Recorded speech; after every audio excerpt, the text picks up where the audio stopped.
मारना जब चालू किया ऑन द स्पॉट 4 आदमी को वहीं काट दिया।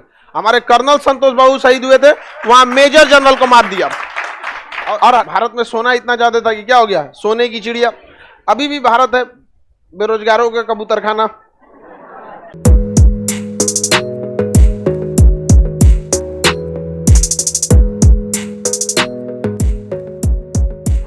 भारत में भी देखिएगा बहुत सारे रेजिमेंट है सेना में। जैसे अब इसमें कुछ बहुत खतरनाक है, Naga regiment, Humayun regiment, Gorkha regiment में तो मत पूछिए।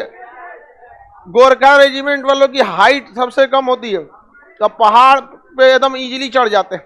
अब मार करने के लिए गोरखा रेजिमेंट वाले सबसे प्रमुख जाने जाते हैं। वहां पे समझ में आए ना, गोरखा जहां जाते हैं सब ना बहुत खतरनाक मारते हैं। वहां पर दुश्मन के लाश से मतलब उसके खूनवा अपने उस पर लगाते हैं। अगर तलवार निकाल दिया, खुखरी बोलते हैं। गोरखा जो होते हैं अब के समय, तो उनका जो हथियार होता है ना, उससे क्या कहा जाता है, खुखरी कहता है। इस टाइप का लियर होते हैं खुखरी। वहाँ पे अभी क्या इससे अगर निकाल दिए तो आज के वक्त में भी 2022 में भी अगर खुखरी निकाल दिया तो किसी ना किसी को मारेगा वो।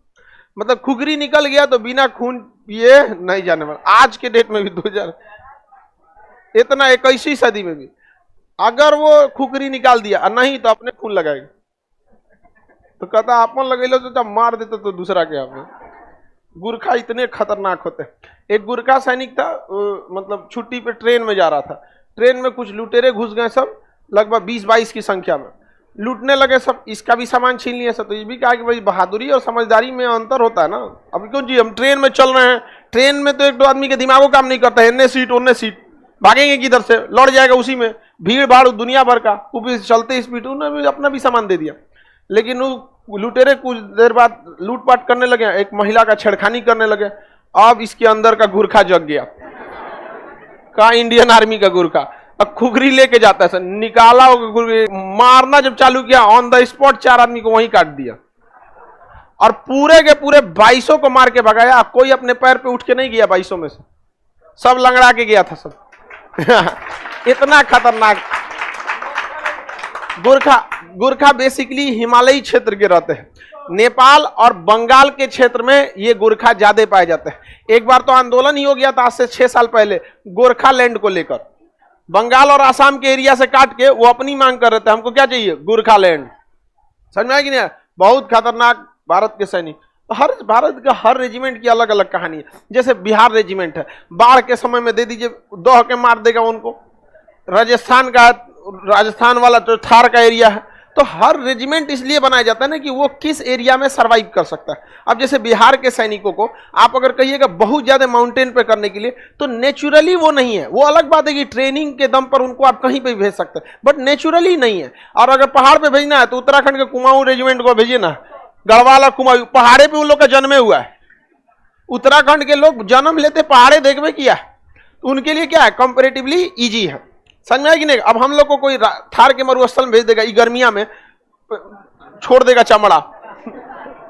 लेकिन सेना क्या इतना बेहतरीन ट्रेनिंग होती है कि कहीं भी एकोमोडाइज कर सकते हैं।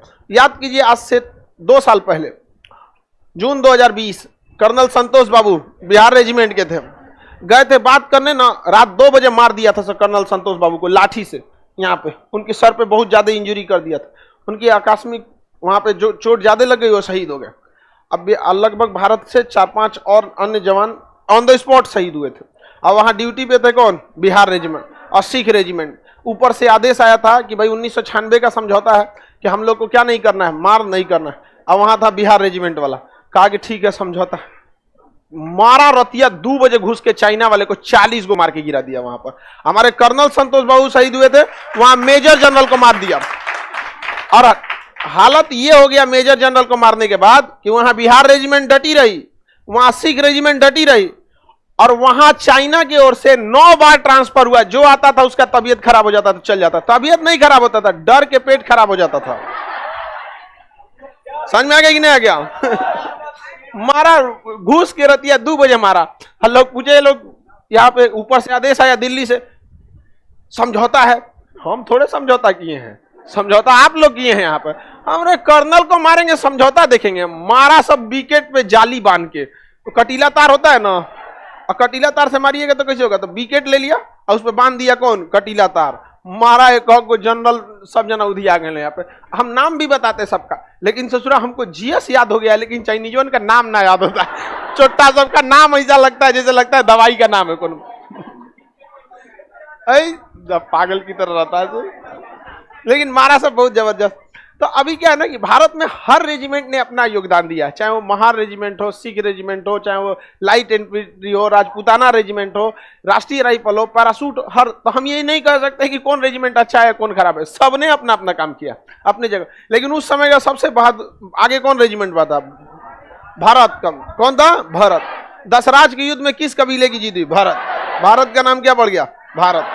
और भारत में सोना इतना ज्यादा था कि क्या हो गया? सोने की चिड़िया। अभी भी भारत है, बेरोजगारों का कबूतर खाना। आगे बढ़ जाए, किसी को कोई दिक्कत नहीं।